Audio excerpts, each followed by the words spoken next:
puas menyerangku dengan segala jurus, kini Safa kembali jinak. Dia tengah menikmati cemilan seraya menonton kartun di televisi. Satu persatu bantal sofa yang berserakan di lantai aku pungut, menyimpannya kembali pada tempat semula. Ahem, Adi berdehem saat aku melewati dia tanpa bicara. Sebenarnya aku sebal sekali pada laki-laki itu. Gara-gara dia, aku jadi dikira vampir yang akan menghisap darahnya. Padahal bukan seperti itu cerita yang sebenarnya. Tadi, malu sekali jika harus dibahas. Sayang, apa? Jawab Safa menoleh pada Adi. Aku yang tahu panggilan itu bukan untuk gadisku memilih abai, pura-pura tidak tahu. Bukan pada Safa, tapi pada Mama, ujar Adi meluruskan kesalahpahaman. Oh, Safa menjawab singkat. Al, panggil Adi lagi. Aku menoleh sekilas lalu kembali fokus pada layar datar di depan sana. Adi yang menyadari jika aku tengah marah langsung mendekat dengan menyeret kedua kakinya. Setelah berada di sampingku, Adi membisikkan kata maaf dengan diakhiri kecupan singkat di tengkuk leher. Menyebalkan. Tidak tahukah dia jika yang dilakukannya itu membuat bulu-bulu di sekujur tubuhku berdiri? Sepertinya Adi memang sengaja memancingku untuk kembali menjadi predator. Oke, lihat saja nanti. Akan aku tunjukkan bagaimana cara predator ini memangsa manusia. Hujan sudah reda. Adi menyuruhku untuk memanggil supir pribadinya yang berada di paviliun karena kami akan pergi untuk berbelanja sekarang juga. Baik Bu, saya ke depan sekarang, ujar Aris, si supir pribadi. Setelah menyampaikan amanah kepada Aris, aku tidak langsung masuk ke dalam rumah. Memilih menikmati udara sejuk di halaman rumah yang terlihat begitu asri. Tanaman hias berjejer rapi, menambah kesejukan suasana di sini. Bunga-bunga kecil yang ditanam dalam pot pun menjadi pelengkap dari kesempurnaan taman kecil ini. Sayang, aku menoleh saat suara dari belakang memanggil lembut. Lihat apa? Tanya Adi memperhatikan di atas teras rumah. Lihat tanaman. Nanti akan aku susun dan aku rapikan lagi. Boleh gak? Nanti beli rak kecil untuk menyusun bunga yang di pot, ujarku seraya berjalan menghampiri Adi. Boleh dong. Apa sih yang enggak boleh untuk Tuan Putri? Tutur Adi terdengar indah di telinga. Ari sudah mengeluarkan mobil dari garasi. Pria seumuran Adi itu menghampiri kami, bersiap untuk membantu membawa Adi masuk ke dalam mobil. Aku langsung masuk ke dalam, mengambil tas, dan memberitahu Safa jika kami akan pergi. Setelah semuanya siap, mobil pun mulai melaju meninggalkan halaman rumah baruku itu. Nanti mau beli apa saja? Tanya Adi, membuka percakapan. Apa aja yang dibutuhkan, dari mulai kebutuhan dapur hingga sumur, ujarku, seraya mengikat rambut Safa yang tergerai tidak peraturan. Dapur, sumur, kasur, enggak. Langsung aku menghadiahi cubitan di kaki Adi, membuat pria itu hanya nyengir saja. Lupa, jika kakinya masih kebas, belum terlalu berasa jika dicubit maupun dipukul. Mobil sudah berhenti di depan supermarket. Aku dan Safa turun bersamaan. Kemudian disusul Adi yang dibantu Aris. Safa duduk di papa, biar Mama yang belanja, tutur Adi pada putriku. Namun Safa menolak. Ia tetap ingin berjalan seraya membantuku mengambil belanjaan. Dari mulai bumbu dapur hingga deterjen sudah aku masukkan ke dalam keranjang. Tidak lupa, sayur serta buah-buahan pun turut aku ambil, karena memang itu yang penting. Mama, Safa mau beli bando. Bando apa nak? Tanyaku. Bando kelinci telinga besar. Iya nanti ya, ujarku seraya mengambil frozen food. Keranjang dorong yang kubawa sudah penuh dengan belanjaan. Kini aku hendak membawa Safa ke tempat aksesoris untuk membeli apa yang putriku inginkan. Namun Aku berhenti sejenak, melihat Adi yang sepertinya kelelahan mengikuti langkah kakiku. Meskipun dia memakai kursi roda elektrik, tapi lelah pasti ada.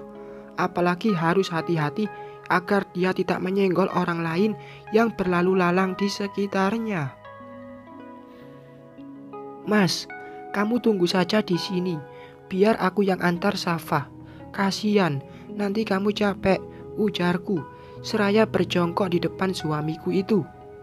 Lah, diam, di sini pun aku ngapain Al, ujar Adi kemudian. Ya istirahat saja. Adi terlihat berpikir, kemudian dia menoleh pada setumpuk belanjaan di dalam keranjang. Aku ke kasir saja, bayar belanjaan itu. Kamu dan Safa ke tempat aksesoris. Nanti aku tunggu kalian di luar. Bukan ide yang buruk. Aku pun menyetujui apa yang diucapkan Adi barusan. Suamiku itu langsung pergi ke kasir setelah menelepon Aris untuk datang membantunya membawa keranjang belanjaan. Setelah Adi pergi, aku pun pergi bersama Safa. Putriku sangat senang melihat begitu banyak ikat rambut dan bando yang lucu-lucu. Aku membelikan satu bando dengan hiasan telinga besar dan satu bando bunga-bunga yang cantik. Alina, aku menoleh ke arah suara yang memanggilku. Keningku berkerut melihat wanita berjilbab yang kini berjalan ke arahku. Ibu, ujarku, seraya menyambut uluran tangannya. Kamu sedang belanja juga? Iya, Bu. Ibu apa kabar? Tanyaku pada mertua Bang Aldi itu. Wanita cantik itu menjawab dengan seulas senyum yang manis. Kemudian kami berjalan beriringan menuju kasir, karena kebetulan aku dan dia sudah selesai berbelanja. Katanya, kamu sudah pindah dari rumah Bu Marta ya? Tanyanya. Sudah, baru tadi pagi saya pindah. Nah Alina, saya punya keinginan yang besar setelah kepergian Rindu, cetusnya, membuatku menoleh ke arah wanita itu. Keinginan apa, Bu? Saya dan ayahnya Rindu ingin menikahkan Aldi dengan Rara, adiknya Rindu. Tadi kami sudah membicarakan ini dengan Aldi, tapi dia belum mengatakan apapun. Mudah-mudahan keluarga juga mendukung ya. Rara tidak akan seperti Rindu, Ibu yakin. Jika nantinya dia akan bisa menjadi istri yang baik untuk Aldi. Kaki ini tetap melangkah, tapi pikiran entah kemana. Jujur, aku kaget saat ibunya Kak Rindu itu berucap demikian. Jika tidak salah, adiknya Kak Rindu itu masih berusia 19 tahun. Terlalu muda untuk menjalani biduk rumah tangga. Ya, memang sebenarnya kedewasaan tidak diukur dari berapa usia si wanita itu sendiri. Tapi rasanya aku keberatan jika Bang Aldi menikahi adik iparnya. Turun ranjang istilahnya. Mungkin karena aku memiliki keinginan Bang Aldi berjodoh dengan Naimah. Hingga mendengar penuturan mertuanya abangku ini, aku merasa tidak terima. Saya tidak mau kehilangan menantu sebaik Aldi Alina. Makanya saya berpikir untuk menjodohkan Rara dan Aldi. Mudah-mudahan keluarga kalian pun merestui, ujarnya lagi. Aku tidak menjawab karena tidak ada hak untuk itu. Hanya memberikan seulas senyum untuk membuat hatinya tidak terluka. Mertua Bang Aldi berjalan mendahuliku, yang saat ini mengikuti Safa, mengambil beberapa cemilan. Aku membiarkan anak itu mengambil apapun yang dia mau, hingga tidak sengaja aku melihat temanku. Nela, aku melambaikan tangan saat wanita itu menoleh. Alina, hei, apa kabar? Ya Allah, tambah cantik aja kamu, Lin, ujar Nela, temanku saat dulu bekerja di pabrik. Baik Nel, kamu apa kabar? Balasku, langsung memeluk temanku itu. Ini Safa, lucu sekali anakmu, Lin. Nela mengusap pipi Safa yang hanya diam saja. Nela tidak datang sendiri, ia bersama anaknya juga. Sepertinya dia pun sedang berbelanja. Iya, ini anakku. Kamu belanja apa? Ah, biasalah ini, beli beberapa makanan ringan buat anak. Ya Allah, gak nyangka banget kamu masih mau negur aku, Lin, anaknya bos. Aku mencepikkan bibir, tidak suka dengan ucapan dia. Teman, ya teman, apapun statusku, seberapa tinggi pun kastaku, tidak akan pernah bersikap sombong dan melupakan orang yang pernah ada di saat aku dalam kesulitan. Dulu, Nela bahkan lebih sering membantuku dari mulai materi dan bantuan lainnya. Aku dan Nela berjalan bersamaan menuju kasir sambil mengobrol banyak hal. Kata Nela, pabrik semakin berkembang dengan struktur pimpinan yang baru. Sejak pesta perusahaan dulu, semua pimpinan yang merugikan perusahaan dipecat dengan tidak hormat, lalu diganti dengan pemimpin yang baru. Nel, sini aku bayarin belanjaan kamu, ujarku, menoleh ke belakang. Di mana Nela berdiri? Jangan, aku juga ada uang kok. Orang cuma makanan ciki doang, tutur Nela menolak. Aku tidak menerima penolakan, kataku. Langsung mengambil keranjang jinjing yang dipegang Nela. Kemudian memberikannya pada kasir untuk dihitung bersama belanjaanku. Setelah selesai, aku dan Nela langsung keluar dari supermarket. Di sana sudah ada Adi yang sedang menungguku. Aku memperkenalkan Adi kepada Nela. Dia kaget saat tahu aku telah menikah lagi. Waktu menikah kemarin, aku memang tidak mengundang dia. Bukan tidak ingat, tapi karena tamu undangan yang datang dibatasi. Nela pamit terlebih dahulu. Kemudian aku pun masuk ke dalam mobil bersama Adi dan Safa. Ada lagi yang mau dibeli, tanya Adi sebelum mobil melaju. Tidak ada, sudah semua kayaknya. Kalau gitu, kita pulang sekarang. Aku mengangguk, seraya tersenyum. Mobil pun mulai melaju, meninggalkan area supermarket. Kulirik jam yang ada pada ponsel, sudah menunjukkan pukul 5 sore. Air dari langit kembali turun, tapi tidak sederas tadi. Hanya gerimis yang menghiasi perjalanan kami kali ini. Sampai di rumah, aku langsung memasukkan belanjaan ke dalam kulkas, menatanya sesuai dengan jenis dari makanan itu sendiri. Aku ikut tersenyum saat gelak tawa dua manusia berbeda jenis kelamin dan beda usia terdengar sampai ke dapur. Safa dan Adi, entah apa yang mereka lakukan hingga tawanya terdengar menyenangkan. Sayang, Adi datang dengan sisa-sisa tawa di bibirnya. Apa? Mau ngajakin pemanasan lagi? Sini, aku goreng sekalian, ujarku, seraya mengacungkan minyak goreng ke arahnya. Adi malah semakin tergeletak, namun jahilnya juga semakin nampak. Dia menghampiriku, menarik pinggangku, agar tubuhku yang tadinya berdiri kini duduk di atas dia yang berada di atas kursi roda. Aku akan membantumu, ujarnya, menggerakkan kursi roda mendekati lemari es. Menyuruhku menyimpan buah-buahan ke dalam sana. 1 putaran sampai 3 putaran, Adi menggerakkan kursi rodanya. Kini semua belanjaan yang kami beli sudah masuk ke dalam lemari pendingin. Aku turun dari kursi roda itu, lalu mendorongnya ke depan saat ada suara bel yang berbunyi. Safa, Oma datang. Aku dan Adi saling pandang mendengar suara yang sangat familiar di telinga. Gegas aku membuka pintu dan ternyata benar, Mama yang datang.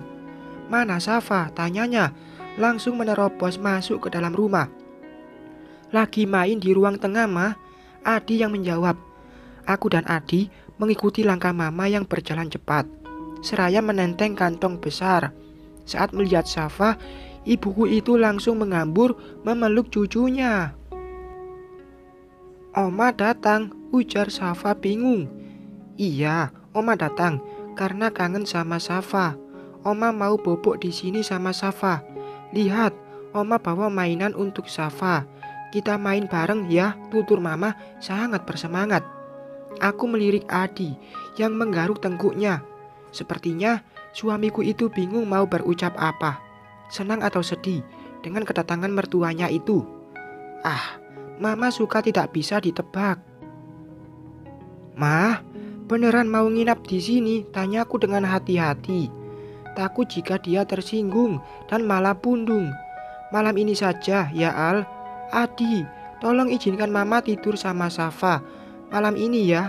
Mama tuh keinget terus dari tadi. Masih ingin sama-sama. Kan kata kamu juga Mama bisa datang kapan saja ke sini. Ya, boleh ya, Di. Please. Mama menangkupkan kedua tangan di dada. Boleh, Ma. Aku tidak keberatan kok, jawab Adi. Kalau Adi saja tidak keberatan, apalagi aku. Aku justru senang ada Mama di sini. Karena ada Mama yang jagain Safa, aku memutuskan untuk masuk ke kamar. Lupa, jika sedari pagi aku belum mandi. Sepertinya sekarang sudah waktunya aku membersihkan diri sebelum azan maghrib berkumandang. Mau kemana Al? Tanya Adi yang ikut masuk ke dalam kamar. Mau mandi dulu. Kamu udah mandi belum sih Mas? Ujarku seraya mengambil handuk. Belum. Gimana kalau kita mandi bareng? Ujarku seraya mengerutkan kening. Mumpung ada pawang Safa. Seperti di dapur tadi, Adi langsung menarik tubuhku, membawaku ke dalam kamar mandi. Sudah aku duga, mandi kali ini akan sangat lama. Ada sesuatu yang terjadi antara aku dan dia yang tidak pernah kusangkakan akan terjadi di kamar mandi. Aku benar-benar jadi predator yang menerkam mangsanya. Jangan sampai berjejak, nanti Safa akan bertanya.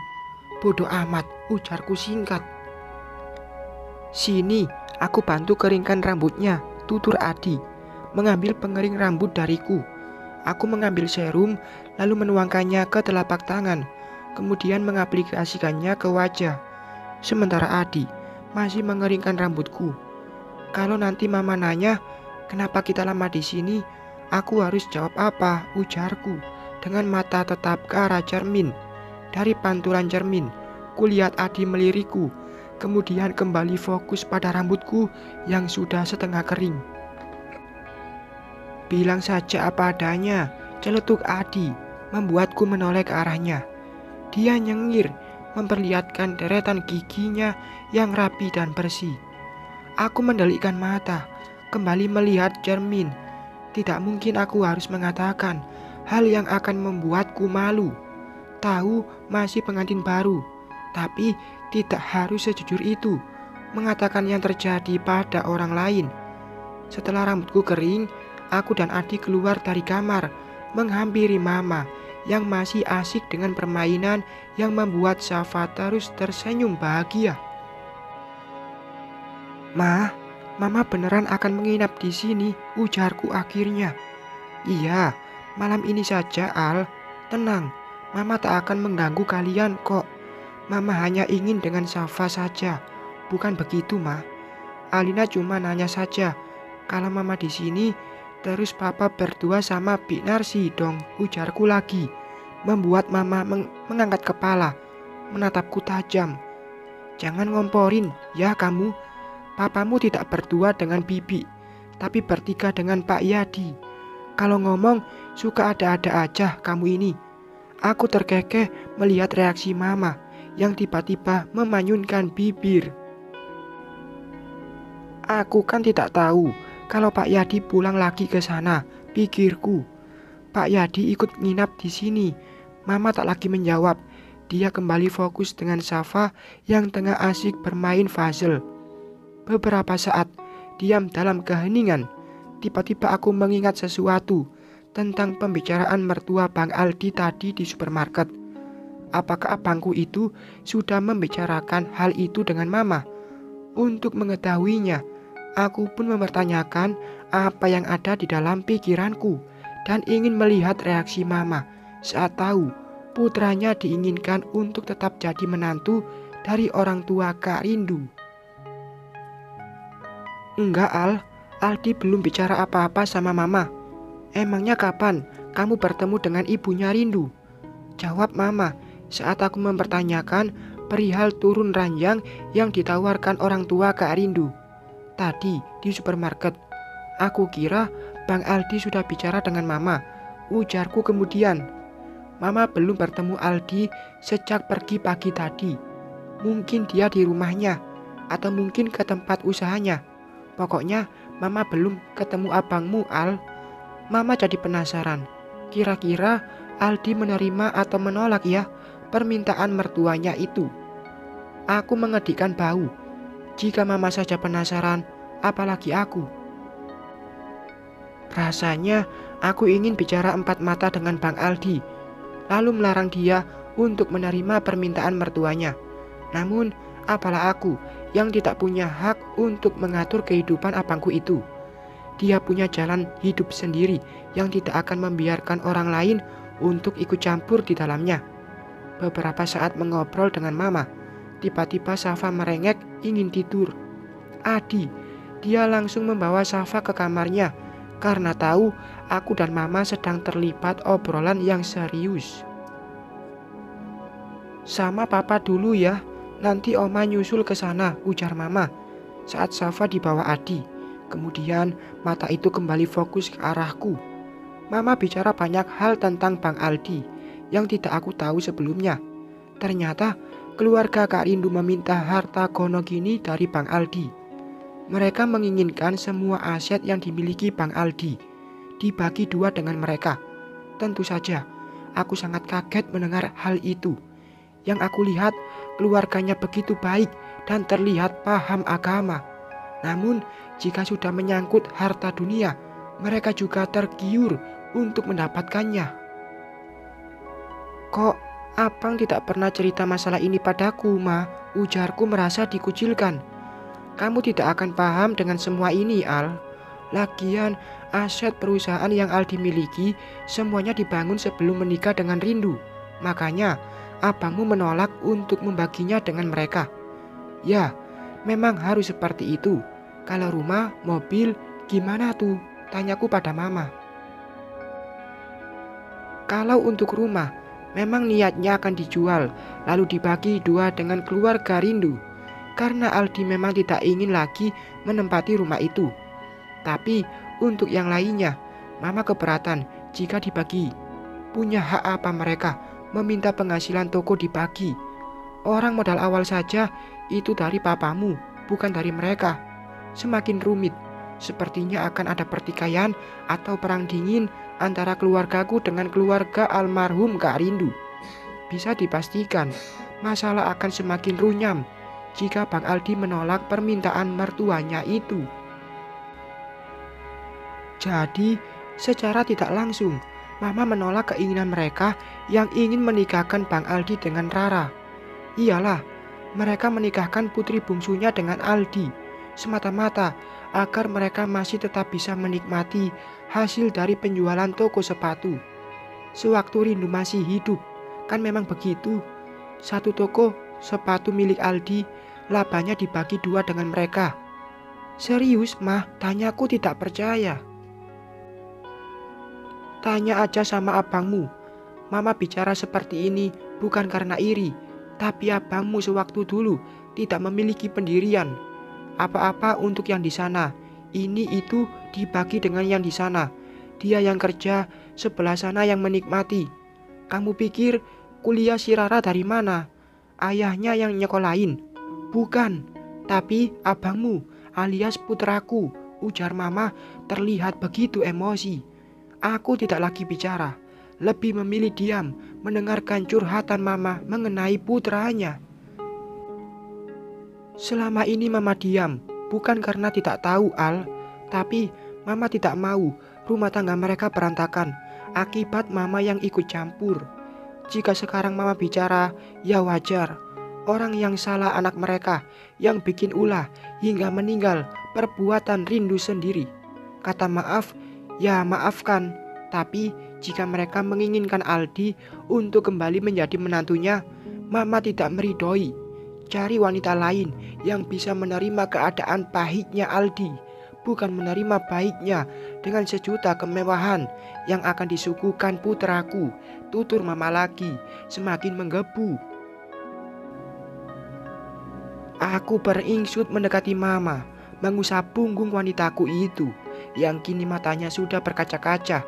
Dari arah belakang Mama, Adi diam melihatku dengan tanda tanya.